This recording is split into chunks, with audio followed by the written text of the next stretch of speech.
So I hope that those different pieces of legislation that would help keep kids safe, help give you additional tools, I hope that this body and ultimately Congress will take those up. Can I add something to Yeah, that? sure. That parents also, I always say your child has no right to privacy on the internet.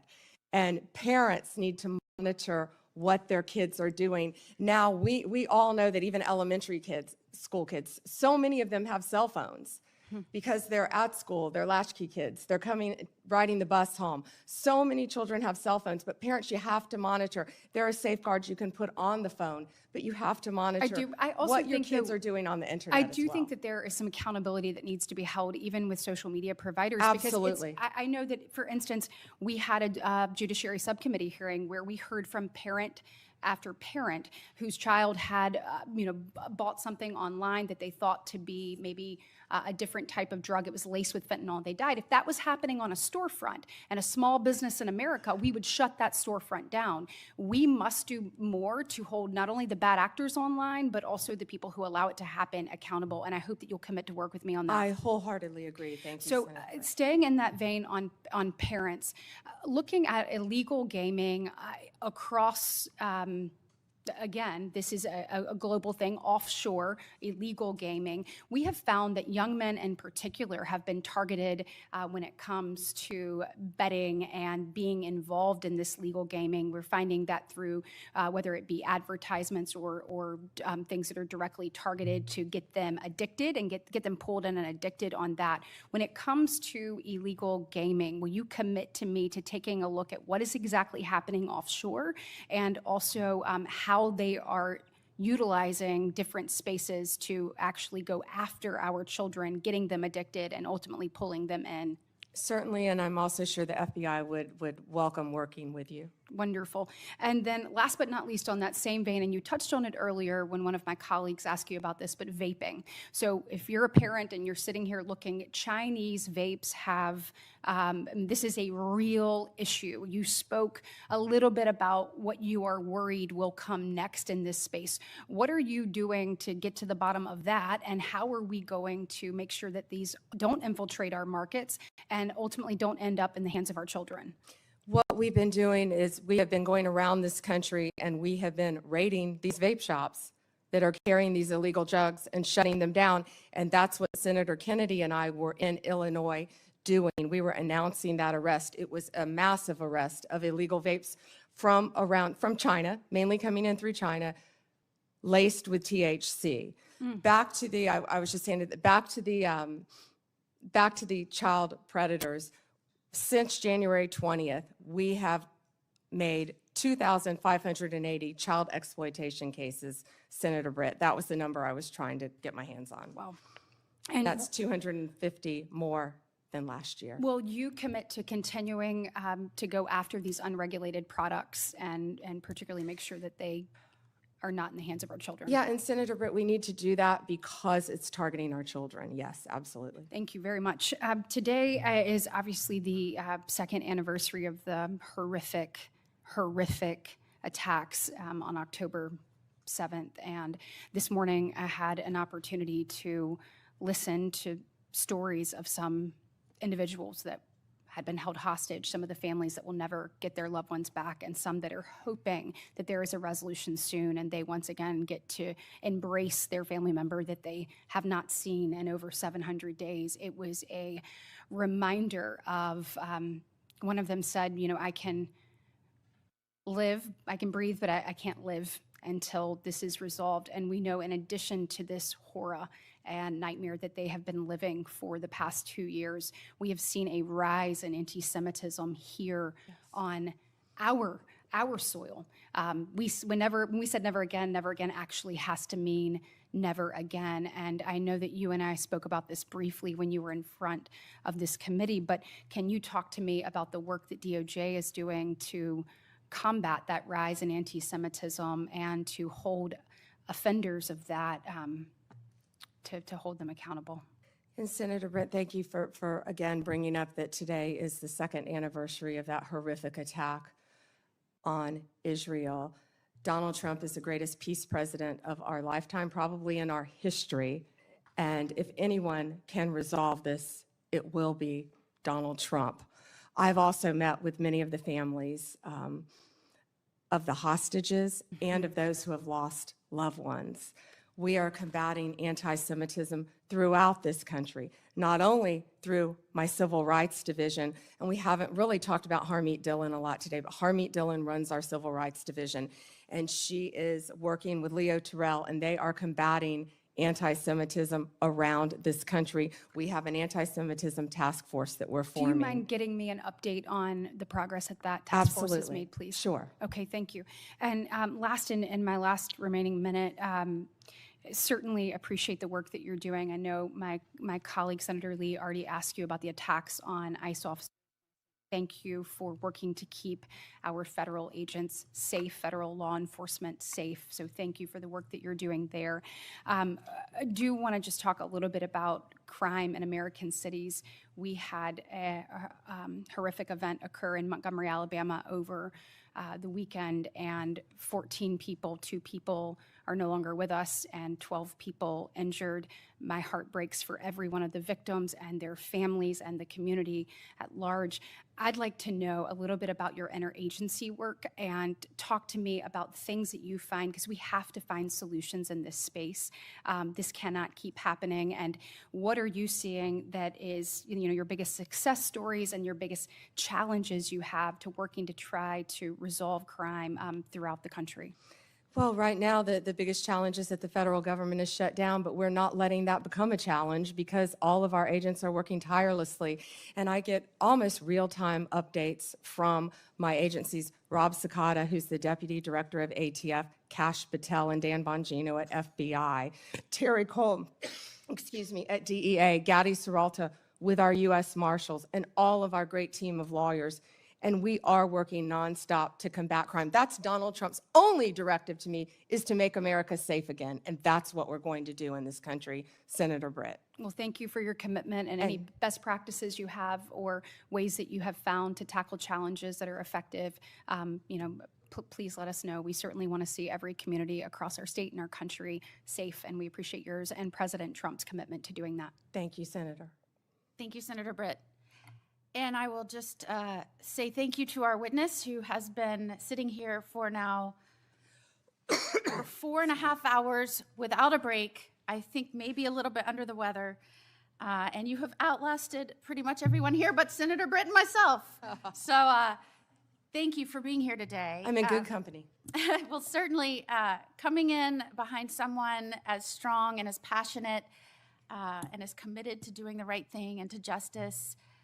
When you served as Attorney General in Florida, that was certainly a high bar that you set, and I was honored to come in after you as the Attorney General. You've touched on so many of the issues that you fought for in Florida that you are still fighting for now here in Washington, and whether that is protecting our children, protecting our law enforcement officers, protecting the rule of law. All of these things, your experiences, both personal and professional, are playing into how you are standing strong for what this country was built on in this role. And I, for one, am proud not only to be here as a United States Senator, the most junior member of this committee, but to be here and working in Washington right now with the honor of serving as a senator and watching this administration and certainly you bring this country back to its bearing, that we are a nation that is a government for the people with the consent of the governed. And if we are going to protect life, liberty, and their opportunity to pursue happiness, we have to guarantee safety. It has to be a mission. And that starts in our communities and our states.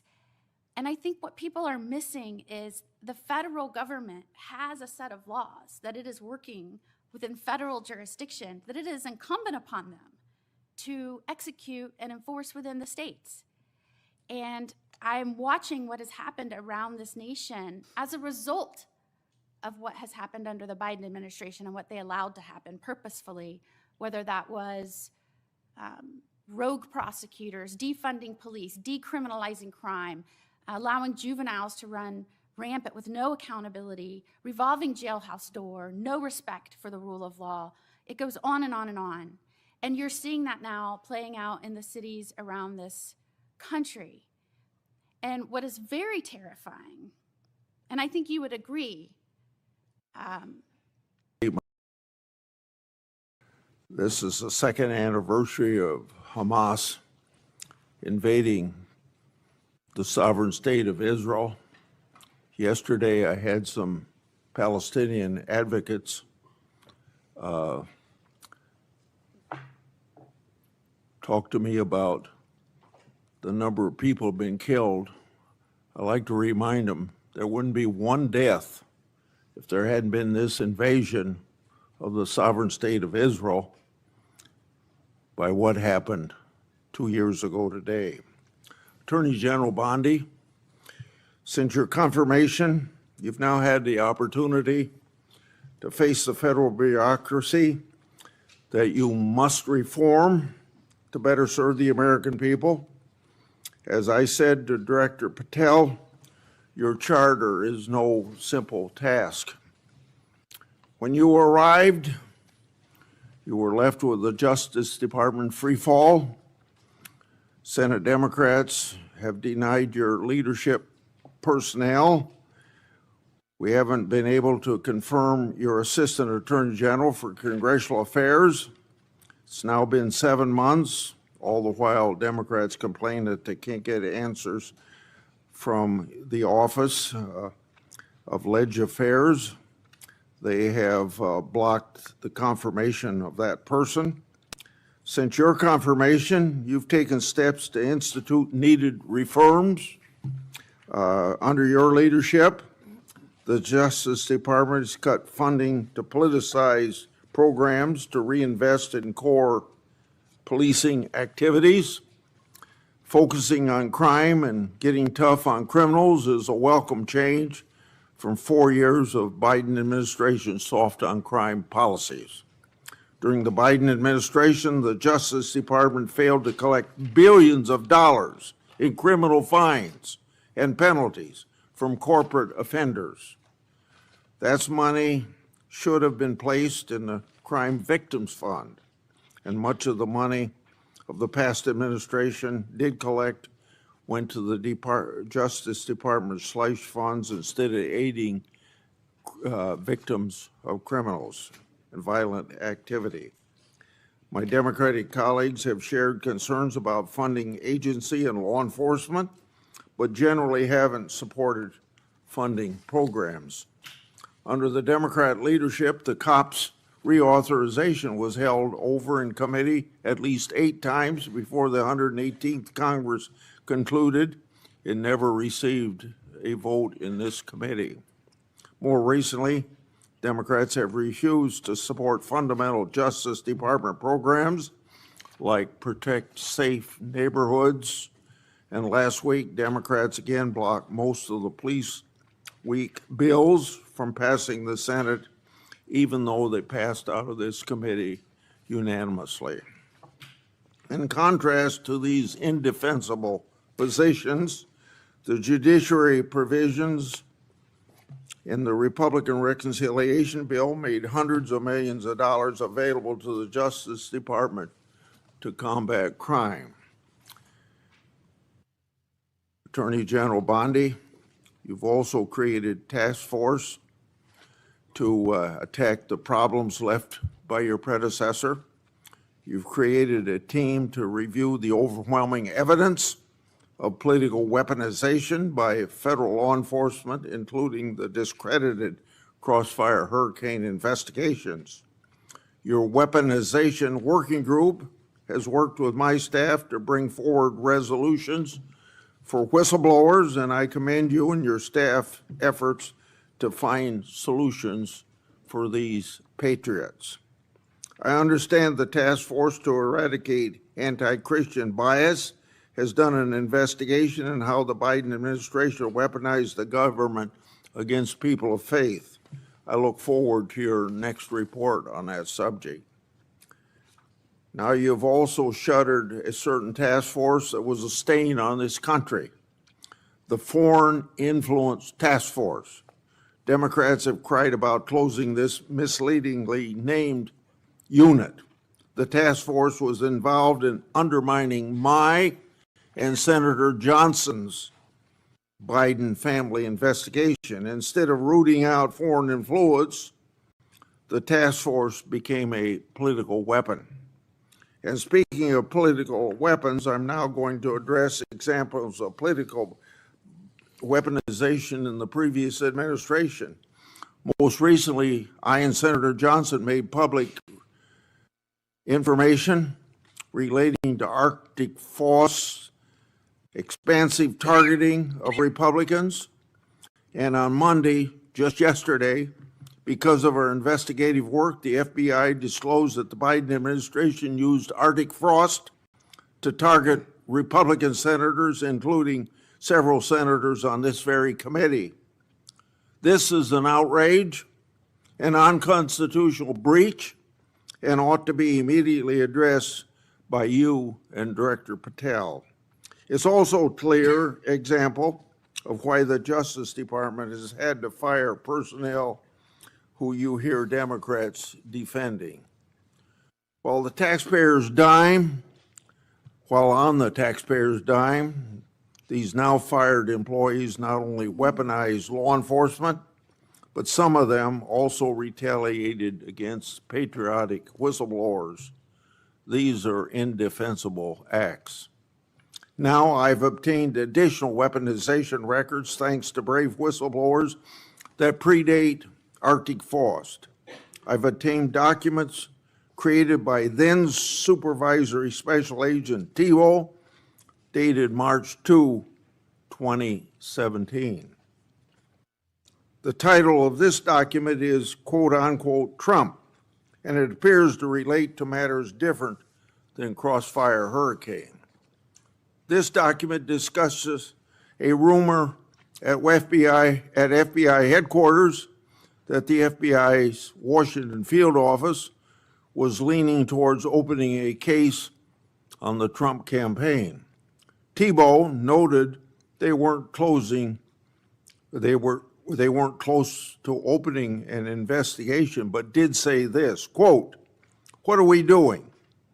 Aggressively seeking out open source information, human intelligence info that could predicate a case," end of quote. You see, less than 2 months into the Trump's first presidency, the partisan Comey FBI was very hard at work trying to manufacture another case against Trump. Tebow and the FBI eventually got their wish in April 2022 with the opening of Arctic Frost. This was a political fishing expedition to get Trump at all costs, just like Crossfire Hurricane. And of course, it's a disgrace to the taxpayers. Whistleblowers have provided me with another document. This document is a 2017 case, updated, also drafted by then Supervisor Special Agent Tebow. This is a case update for CR-15, the now disbanded and discredited public corruption squad at FBI's Washington field office, which says, quote, McAuliffe case, Steve Sullivan, chief financial officer of Teneo, was interviewed in New York City. Info provided seemed to confirm Teneo was used as a pass-through for Doug Band to pay former president of the United States, end of quote. Doug Band was deputy assistant to then President Clinton and continued to work for him in post-presidency.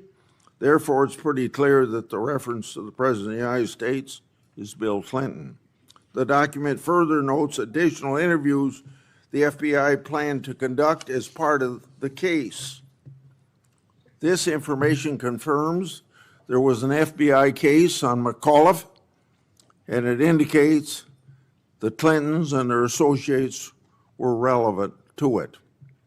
Did the FBI throw its resources behind this matter just like it did against Trump and his associates? A legitimate question. Or did they sweep it under the rug? A legitimate question. So General Bondi, I'd like to have you provide me with all the records relating to these matters for further verification. Lastly, whistleblowers have provided me additional records related to the Biden FBI political conduct against Peter Navarro. The first document is a request for physical surveillance on Navarro the day the FBI arrested him. The second document is a timeline of that surveillance. When Navarro, the FBI didn't arrest him at his house, which was literally right next to the FBI headquarters. Instead, they surveilled him and his fiancée all morning, starting at his home, following them to the airport, and then arrested him in public at the Reagan airport. The way Navarro was treated is unnecessary. General Bondi, I would like you to provide me all records relating to this matter. Attorney General Bondi, this Congress, I've made public one document after another, one whistleblower disclosure after another, one example of weaponization after another. So to our average constituent, this is all history, but it's all pointing out the wrong of government, using the power of government to go after people, they're political people you don't like. We're pointing this all out because we can't have this repeated in the United States. We want to end to it right now, whether we have Republican or Democrat administrations. All evidence of your predecessors' total failures. It's time for accountability. And I look forward to hearing about your success in that regard. Senator Durbin. Thanks, Chairman Grassley, for holding this oversight hearing. Welcome, Attorney General Bondi. I'm glad that we are following this committee's longstanding tradition of regular oversight hearings with the Attorney General, the Director of the FBI, and the Secretary of Homeland Security. These hearings have never been more important as President Trump turns the full force of the federal government on Chicago and other American cities. The assault on the city I am proud to represent is just one example of how President Trump and Attorney General Bondi shut down justice at the Department of Justice even before the president's party, controlling the White House, Senate, and House of Representatives, shut down the government. The Attorney General has systematically weaponized our nation's leading law enforcement agency to protect President Trump and his allies and attack his opponents and, sadly, the American people. You have purged hundreds of senior career officials since you first appeared before us. These men and women had dedicated their careers to protecting the American people. As a result, the department has lost literally thousands of years of law enforcement expertise. To be specific, you disbanded the FBI's Foreign Influence Task Force and the National Cryptocurrency Enforcement Team, despite the growing threat of foreign election interference and the drastic rise in cryptocurrency crimes. You forced out almost 75% of the Civil Rights Division's career attorneys, while hate crimes are on the rise. You fired more than 100 immigration judges, while the immigration case backlog is more than 3 million. You cut the public integrity section from 30 prosecutors to 2, while political corruption skyrockets. During your confirmation hearing, I asked you about your many potential conflicts of interest as a former lobbyist. You responded under oath, quote, "You will consult with career ethics officials within the department and make the appropriate decision," end of quote. But the Justice Department then removed those career ethics officials and put in their place inexperienced political appointees beholden to President and you. And you've effectively shut down the Office of Professional Responsibility, which investigates misconduct by Department of Justice attorneys. Now, with these ethical guardrails out of the way, corruption has run rampant at the Department of Justice.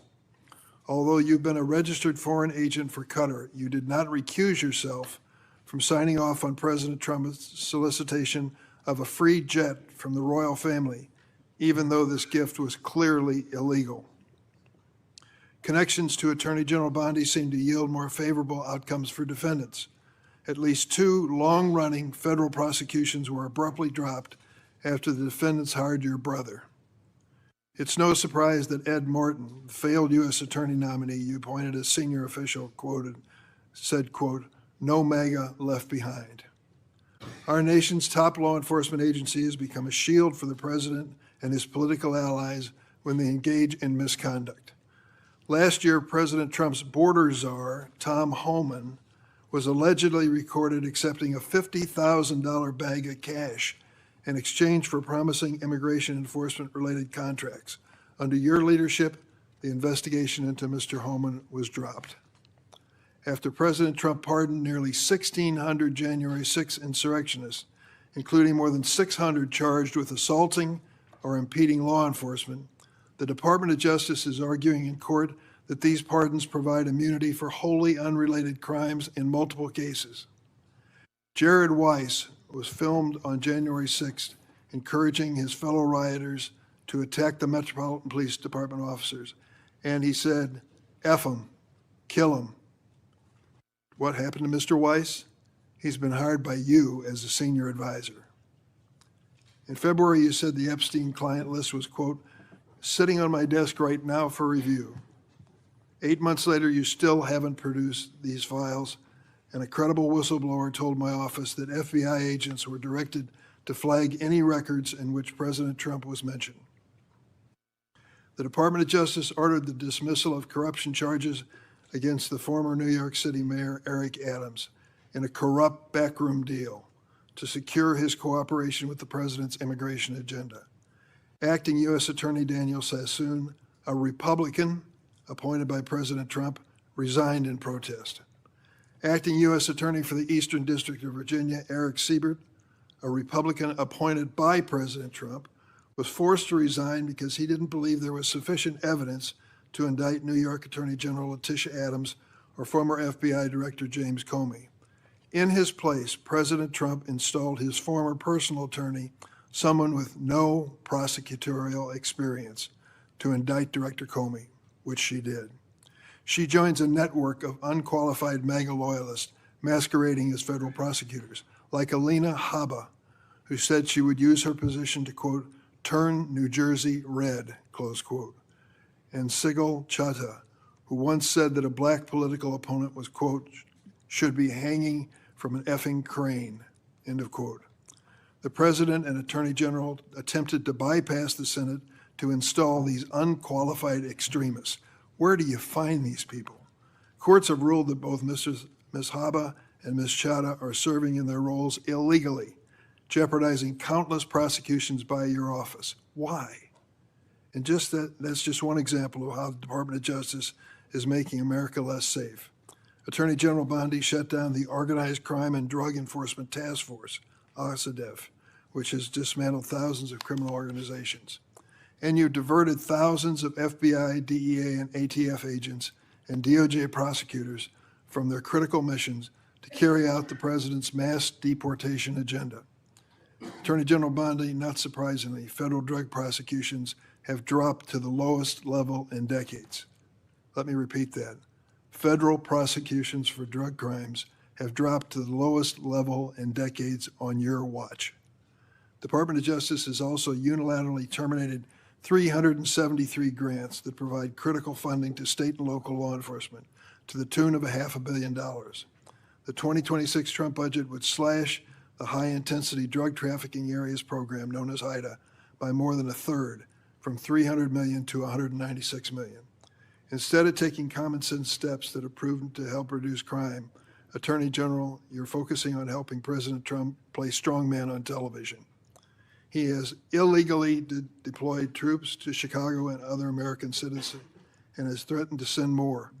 The Justice Department defends this dubious legal basis for these deployments and diverts DOJ personnel and their components to assist in these efforts. These deployments basically target Democratic-run cities and Democratic leaders, ignoring many Republican-led areas of our country with even higher crime rates, and making clear that this is for political theater, not public safety. one particular chaotic raid in Chicago Tuesday last week, aided by the FBI and ATF, which you supervise. In the middle of the night, federal agents pulled women and children out of their beds, crashed down the doors to their homes, destroyed their apartments, zip-tied children and others, and detained immigrants and U.S. citizens alike for hours in vans. When one witness complained about the treatment of the small children, an agent laughed at her and said, "F them kids." On Friday, a federal judge appointed by President Trump held that deploying the National Guard in Portland is illegal. White House Deputy Chief of Staff Stephen Miller accused her of, quote, legal insurrection, close quote. At a time of rising threats to federal judges, this kind of language is inexcusable. Last week, the President and Secretary Hegseth summoned senior military officials to a political pep rally at Quantico, where the President said he wanted to use American cities as, quote, training grounds for our military. Training grounds for our military. To fight the, quote, enemy within. Chicago is not the enemy. Our fellow Americans are not the enemy. It is abhorrent for the President, who is supposed to represent all Americans regardless of political party, to describe anyone who disagrees with him in this manner. To my Republican colleagues who claim the previous administration weaponized the Department of Justice, President Biden retained President Trump's FBI Director Christopher Wray, who President Trump then fired. President Biden never directed the Attorney General to prosecute his political opponents. President Biden never fired his own political appointees for refusing to prosecute his targets. What has taken place since January 20th, 2025 would make even President Nixon recoil. This is your legacy, Attorney General Bondi. In 8 short months, you have fundamentally transformed the Justice Department and left an enormous stain in American history. It will take decades to recover. Thank you, Mr. Chairman. Thank you. Would you please rise so I can give you swear? Do you affirm the testimony you're about to give before this committee will be the truth, the whole truth, and nothing but the truth, so help you God? Please be seated and give us your opening statement.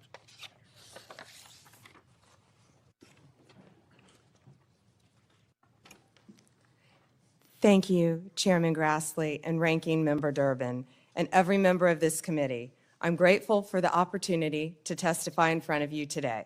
First, please join me in remembering, as you said, Chairman Grassley, all the Jewish people who lost their lives in the October 7th attacks 2 years ago today.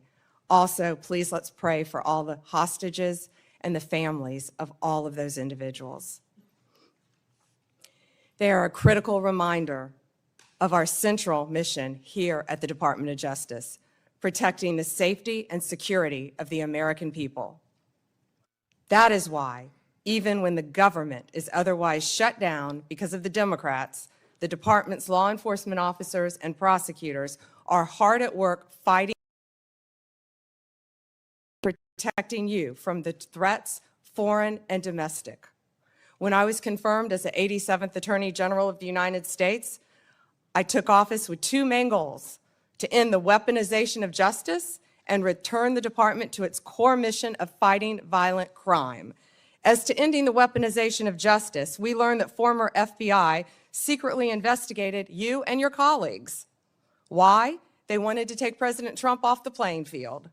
They were playing politics with law enforcement powers and will go down as a historic betrayal of public trust. This is the kind of conduct that shatters the American people's faith in our law enforcement system. We will work to earn that back every single day. We are returning to our core mission of fighting real crime. While there is more work to do, I believe in 8 short months, we have made tremendous progress towards those ends. Our federal surges in Washington, D.C. and Memphis are a perfect example of how the Department of Justice should operate. We created strong partnerships with local leadership, working hand in hand with both cities to send resources where they were needed most. The results speak for themselves. We have made more than 3,800 arrests here in Washington while seizing more than 365 illegal guns. In Memphis, we have already made more than 300 arrests and close to 80 illegal guns in just a week. We are replicating that tough on crime approach throughout this country. Under the leadership of Director Kash Patel, the FBI is doing outstanding investigative work to keep American people safe. The FBI just conducted a months-long operation called Summer Heat, which resulted in over 8,600 arrests from June to September. More than 6,500 arrests fell under the FBI's violent crime and gang program. Under the leadership of Administrator Terry Cole, the DEA has seized 47.9 million fentanyl pills and 4,500 kilos of fentanyl powder. That represents 370 million deadly doses, 370 million. The DEA is dismantling violent cartel drug trafficking networks across this country, including the seizure of nearly 470 million in criminal assets. Under the leadership of Gadi Saralta, our U.S. Marshals have been the tip of the spear on federal surges in protecting judges and elected officials. Our Marshals have arrested more than 51,000 fugitives nationwide since January 20th. Under the leadership of Acting Director Dan Driscoll, ATF has taken more than 23,000 illegal guns off our streets. 3,400 of those guns have been linked to trafficking between the U.S. and Mexico. My attorneys have done incredible work advancing President Trump's agenda and protecting the executive branch from judicial overreach. We've been sued more than 400 times since January 20th. Judges have issued more than 90 temporary restraining orders against us, more than the previous several administrations combined. Despite the unprecedented degree of activism we've seen from the lower courts, we have never ignored a court order. And why would we? We have secured a historic 22 victories at the Supreme Court alone, with more to come. Our civil rights attorneys are fighting discrimination and anti-Semitism. Our criminal attorneys are prosecuting violent criminals and foreign terrorists every single day. I look forward to continuing this work at the Department of Justice, and I look forward to testifying before you today. Thank you, Chairman.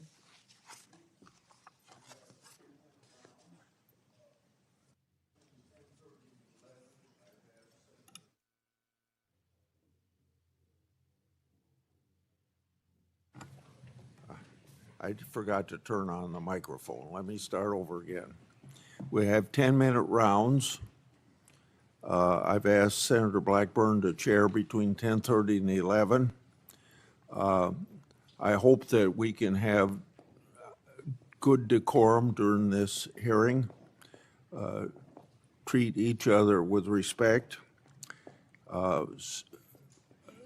General Bondi, just in case you get cut off with something that you don't get to answer your question when that senator's done, if you ask me for a little bit of time, not a lot of time, but a little bit of time to finish your answer, I'd be glad to give that to you.